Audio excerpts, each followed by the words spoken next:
In these two examples, the first example you are requested to find alpha, and the second example you are requested to find alpha plus x.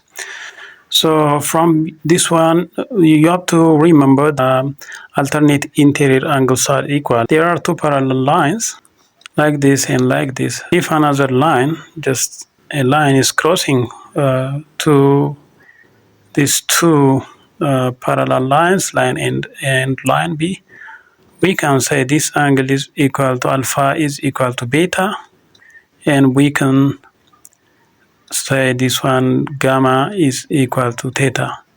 So this relation we call it the relation of alternate interior angles. Based on this relation, this angle is equal to this one because this D1 and D2 are two parallel lines. Then this line is crossing them.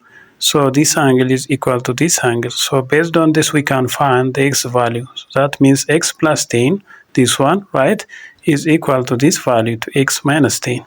Then we can say to x minus x is equal to 10 plus 10, right? X is equal to 20 degrees. So that means 2 times, if you substitute these two values here, this equation, so 2x minus 10 is equal to 2 times 20 minus 10, which is 40 minus 10, then it will be 30 degrees, right? So that means this one is 30 degrees. If this one is 30 degrees, this one will be 30 degrees. And that means this one, this line, it is an angle bisector. That means it is dividing this angle into two equal parts. So if this one is 30 degree, that means this one is also 30 degree.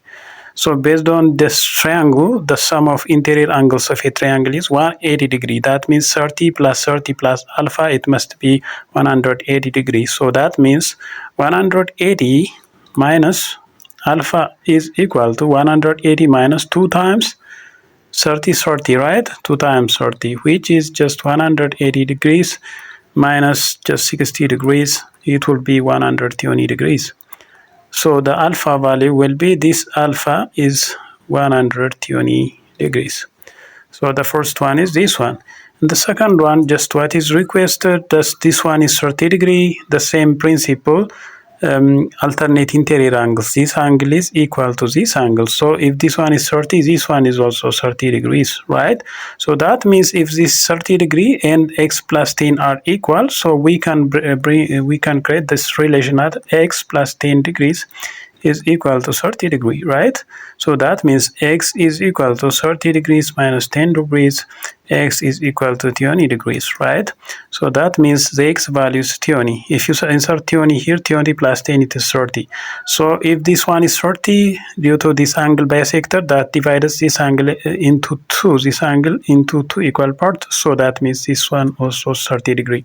So this one 30 degrees, this one 30 degree, then alpha, this alpha will be, alpha is equal to 180 degree minus 2 times 30 degree. The same thing, it will be 120 degrees.